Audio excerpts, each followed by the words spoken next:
We're looking at an annual meeting that was held, and it was back in 2018, so that's around 4 years ago. And there were several things that were brought up in this video, and it is on a playlist on my YouTube channel. I know that you don't have access to a lot of the videos that are on here. I think someone said they only are allowed to go back so many months, and then they're no longer seen. They're no longer even suggested, and the only way you'd even find these type of videos is if you would literally go searching, if you could even search that far back based on all the videos that Gina Honey has done. But it was really interesting, this one right here, where he told the lady, people will give up their privacy. And in essence, I think the majority, he is right when he's saying that, the majority of people will give up their privacy in exchange for other things. They will.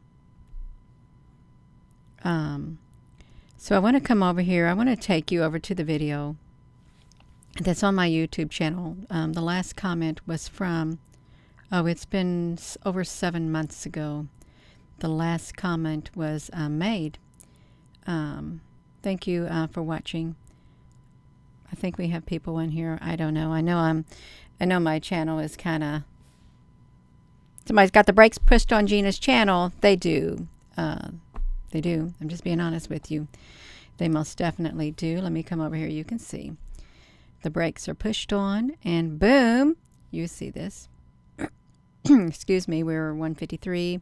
Now, granted, people don't get notifications every day. I think there's a certain times that they like to hand out notifications. They do. But that's all right, you all. Let's look at this. We're going to come over here. I think we're here, right here. What did he say? It's a number 4, you all. Let's look at this right here. So let me see the background of this video. Let's see what, oopsie. No.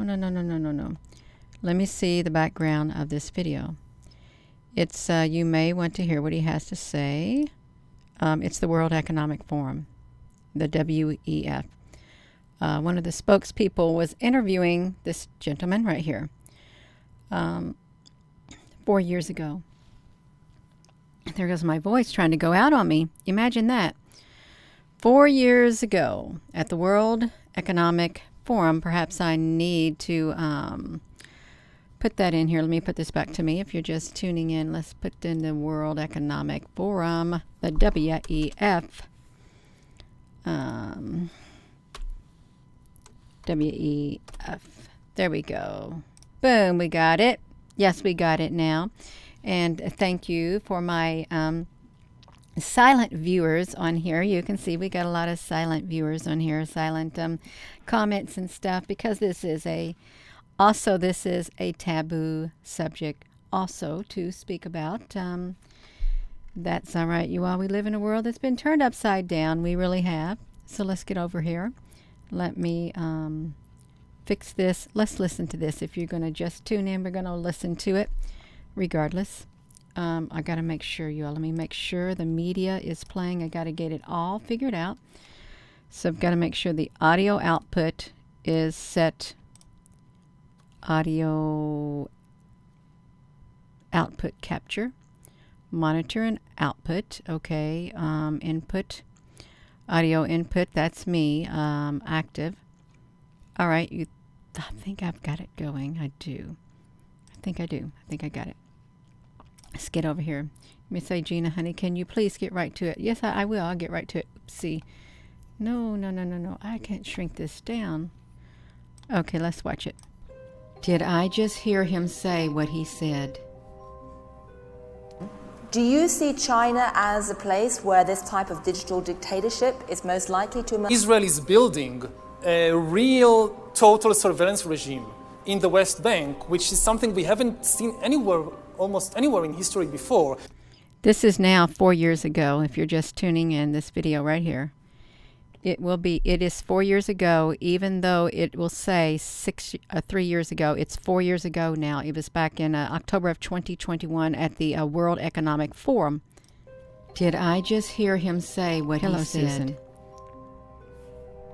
Do you see China as a place where this type of digital dictatorship is most likely to emerge? Israel is building a real total surveillance regime in the West Bank, which is something we haven't seen anywhere, almost anywhere in history before, of really trying to follow every place, every individual. And we still haven't crossed the critical watershed of the biometric sensor. Whether it's in the US, in Israel, in China, it's still social media. It's still my mobile phone. It's still where I go, what use I make of my credit card. We still don't really have the technology to go inside, but we are maybe 5 years, 10 years away from having the technology. So maybe to give an extreme example, let's say you live in North Korea, and you have to wear this bracelet, which constantly monitors what is happening inside your body. And you walk into a room and you see the picture of the dear leader on the wall, and the bracelet can know what is happening to your brain, to your blood pressure, as you see this picture. So this really what is meant by a digital dictatorship. I mean, it makes nice. He said we're 5 years, maybe 10 years away, and this was 4 years ago. That's when this was taking place. This was in October of 2018. And he's talking about how the technology will be able to sense what you're feeling in your body as you even view something. So 5 years from now, maybe 10, he said, the technology will be here. That would put it next year. And then certainly by 10 years, it's going to be full blown. 1984 sound positively. Child's play. Child's play, yeah. Exactly. As you see this picture. So this really what is meant by a digital dictatorship. I mean, it makes 1984 sound positively. Child's play. Child's play, yeah. Exactly. You say you don't know what to do about this, but imagine for a moment that you were dictator, be that digital or not. What would you do right now to help humanity deal with this? Would you like to just throw away all of those biometric devices? No, it's absolutely, as I said, it's absolutely impossible to go back. It's the biometric data is the key. When people think about data, they mostly think about where I go, what I buy. When they think about hacking, they think about computers. They talk about AI, about machine learning. They forget the other side of the equation, which is the life sciences, the brain sciences. The brain sciences are giving us access to here. This is what we really tried, what somebody is really trying to hack is this, not this. When we talk about regulating ownership of land, we have a very clear picture what it means. Okay, you have a plot, you have a field, you build a fence around, you have a gate, you stand at the gate, and you say, okay, you can come in, you can't. This is my field. Now, what does it mean in terms of the data about my DNA or what's happening in my brain? I mean, what's the analogy of the fence and the gate? We just don't understand. So I think we are in an analogous position to where we were with the Industrial Revolution 200 years ago. So do you want the scientists to take control? Do you want the United Nations? Do you think the United Nations is capable? As I said, I mean... The World Economic Forum? I mean, could all the people here take control of this? I don't have all the answers. People are giving up data in exchange for services. A big battle over what we today call privacy will be between privacy and health. Do you give access to what is happening inside your body and brain in exchange for far better healthcare? And my guess is that health will win, hands down. People will give up their privacy in exchange for healthcare, and maybe in many places they won't have a choice. I mean, they won't even get insurance if they are unwilling to give access to what is happening inside their bodies. Right. So another big exchange that will not involve money, but still be very, very important. Last quick question, then we must wrap, sadly. When it was all about land control, the elites essentially had feudalism. We called it feudalism in history. Mm-hmm. When it was all about the industrial machines, we had capitalism and Marxism. Have you thought of a word to describe this new world of dataism?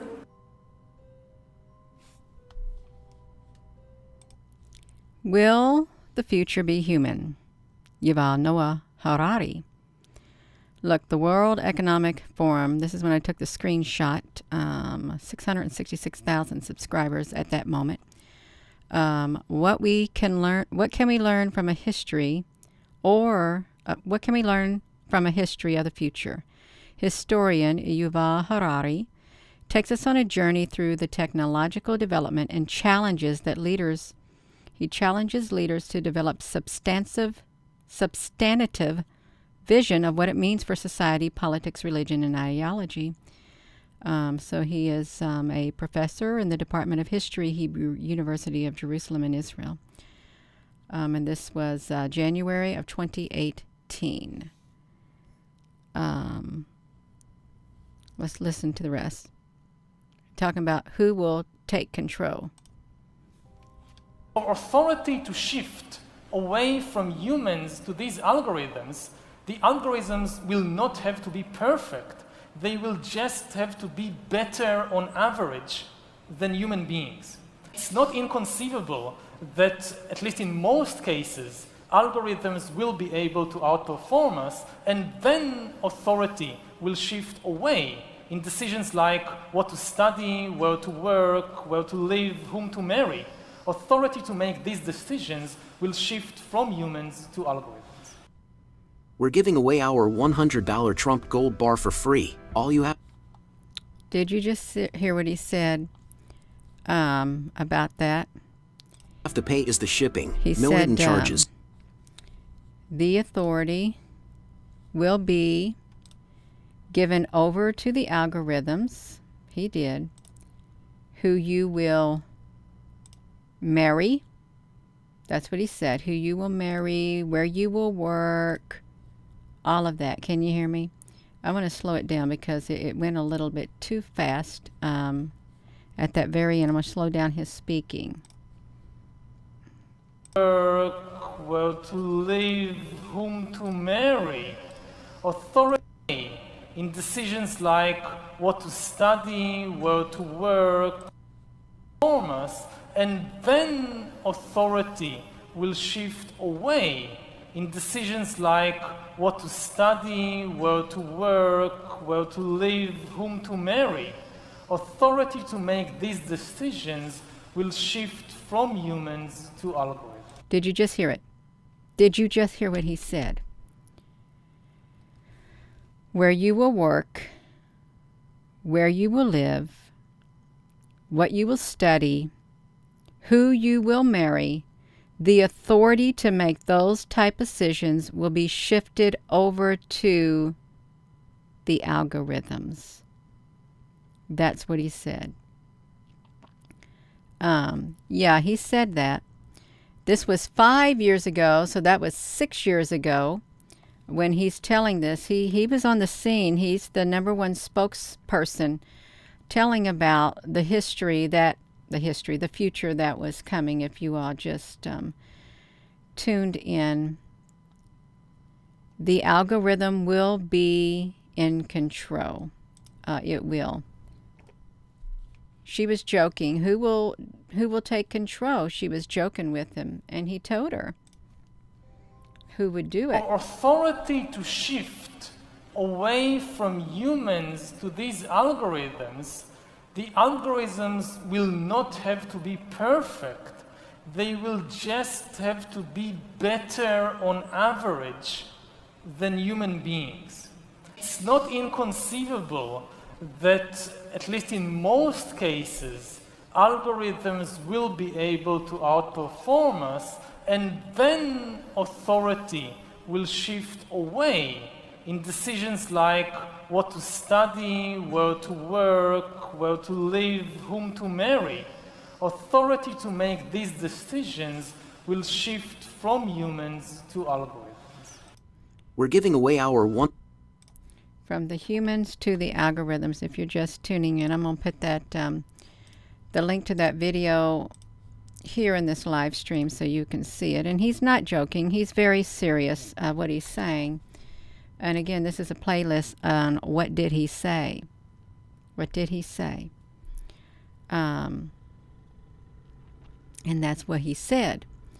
I'll also put my YouTube video in here so you can see it yourself also. This is from the, you'll give up your privacy is what you'll do for health.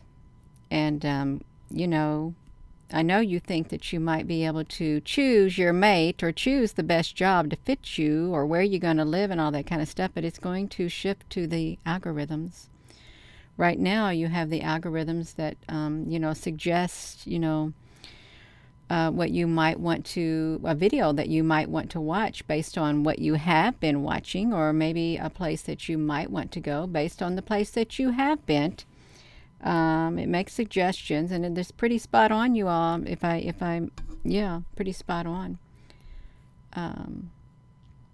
Yeah. So, that's right. If you're just tuning in, I've been on here 15 minutes. We won't, well, it's already here, and it's really like an advanced species technology. They say there's nothing new under the sun, and they're correct. They are. Let's just listen to that one clip. Well, Gina, honey, I gotta listen to that one clip after I get through this silly thing right here, you all. Let me get this going. What he was talking about, because she was asking who's going to be in control. She was talking about a digital dictatorship. Let's look at it again. People will give up their privacy in exchange for healthcare, and maybe in many places they won't have a choice. I mean, they won't even get insurance if they are unwilling to give access to what is happening inside their bodies. Right. So another big exchange that will not involve money, but still be very, very important. Last quick question, then we must wrap, sadly. When it was all about land control, the elites essentially had feudalism. We called it feudalism in history. Mm-hmm. When it was all about the industrial machines. Oh, this is not fear talk at all. No, it's not. They're telling you exactly what is happening and what will happen. There's no fear, whatever, make-believe in what she's saying. There is none whatsoever. I mean, if you want to think there is, you go right ahead, but I can tell you it is not. It's going to happen, and it's already here, and it's going to be in full force. We had capitalism and Marxism. Have you thought of a word to describe this new world of dataism?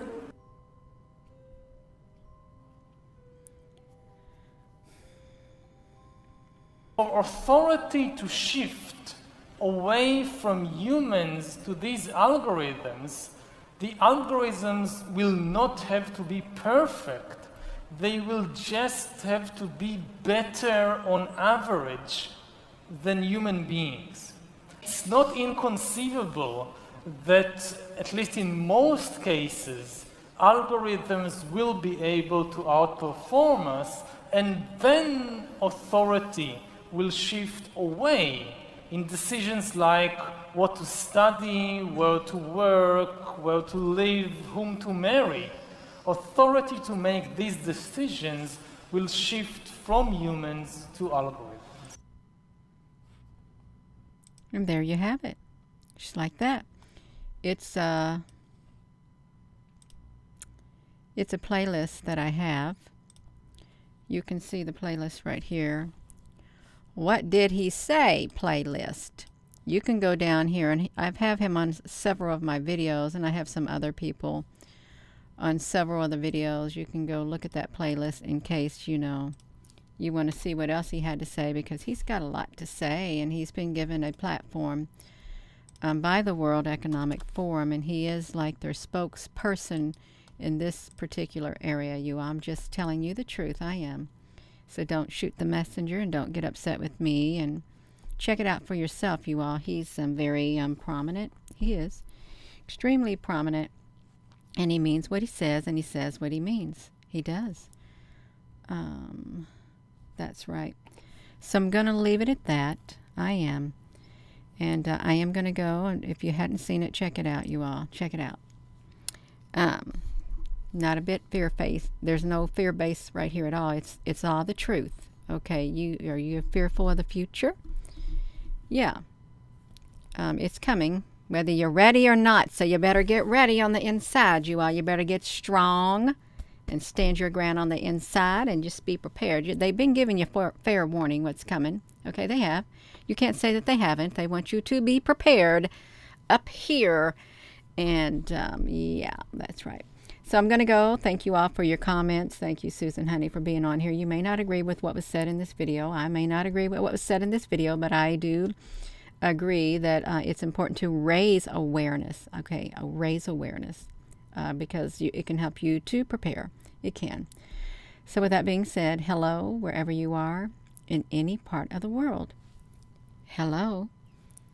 From my heart to yours, love you. Have a wonderful rest of your afternoon, you all, and thank you so much. Love you too. Love you.